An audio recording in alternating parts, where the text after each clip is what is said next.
Hello and welcome. My name is Mark Blatstein, the physician founder of Physician Presentence Report Services. Here's the website, pprsus.com. My phone number, 240 888 7778. Should you have any questions, please don't hesitate to reach out to me. Normally, what I do is I go through, what happens following an indictment and the steps you can take to mitigate or get the least possible prison time. Today, though, we're going to talk about getting a full acquittal. It doesn't happen often, but it does happen. And so the Department of Justice right now has expanded their fraud unit. The first thing that Attorney General Bondi and President Trump did was that they're going after healthcare fraud more than anything else. Nope, very little white collar, mostly just healthcare. And the number one target is going to be if you're a physician provider, if you're the CEO of a healthcare system, if you own a life sciences type of manufacturing or company, um, they're going to go after you. And so, doing your due diligence is that when you go ahead and first, and you pick your attorney. I have here a link that legal representation is your first physician. I have 14 questions. You want to ask the attorney.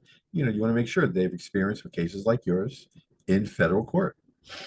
And there are some other, recommended questions that I provide. But this is a strategic decision between you and your attorneys. So it's important for you and your lawyer to be both on the same page, to be very honest with them. And if they feel that you have a case, I'm not saying don't do it. My only recommendation is that you go to court, but you do not want to alienate the judge or the court itself, because should unfortunately you not prevail with an acquittal and you still are found guilty, you have to go back to that same judge for leniency. So it's very important to be respectful the whole time, no matter what is going on in the courtroom. Here's a case. These are executives. They were exonerated. It was in Florida. There were two owners of an independent clinical laboratory. They were accused of conspiring to commit healthcare fraud and wire fraud. And so there was a third party, and the third party pled guilty. Still, the two owners went to court, and they were exonerated. And this was a big deal. It was a large amount of money, and this is what the Department of Justice is looking for. And so you need to be aware, especially when you're in the healthcare space, is that right now, artificial intelligence is playing a very big role in figuring out your billing, how you can, if there's kickbacks involved. It's data driven, and they have a fraud section that expands the country, each with its own specialty.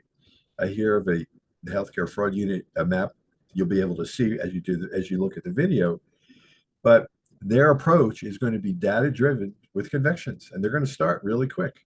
Most of the time, these are going to be civil or financial penalties, but there will be criminal ones, as was the case here. And so they're doing high impact litigation, and they're going to attempt to get the strongest case they can against you. So the strike force model is dependent on their data analytics. And so you can't outsmart them. What you can do, though, is make sure that all of your documentation, your billing, how you conduct your business um, is on the up and up. And maybe you have a portion of your staff that acts as an independent agency within your business or office, just to make sure that you're abiding by all reputable laws. Medicare Advantage is a problem. It's as healthcare and the population ages with the Affordable Care Act now in question. People may go from regular Medicare to Medicare Advantage, which is not Medicare. Medicare Advantage is completely different. These are private companies that attempt to provide similar care, but there is, they box you into to less. You're not going to access the exact same amount of care as someone who has actual Medicare. But again, they're going after strongly these Medicare Advantage programs where they're promising, and the agents that sell you the policy are promising everything, and that turns out not to be the case. Ambulatory surgery centers, these are going to become, their growth is expected to to explode as we enter 2030. And so it's important to understand the landscape and the ambulatory surgery center landscape as higher acuity procedures, because they're not going to be done in the hospital anymore, or they're moving them from hospital to ASCs. There's be robotic specialty equipment. I had a my prostate removed robotically. There's payment and regulatory shifts, prior authorization expansion. All of this is unfortunately tedious work, but if you're the provider or the hospital system, you need to have everything documented because needs should they come and investigate you, showing your clinical growth with an attempt for compliance, transparency in this data-driven landscape that we're in will go a long way in the conversation you would have with those inspectors coming in from the Department of Justice.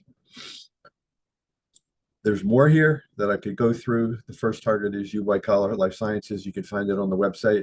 The main purpose of this particular YouTube is to show you that you can get acquitted and it's okay going to court as long as you know that your attorneys have experience with cases like yours in federal court.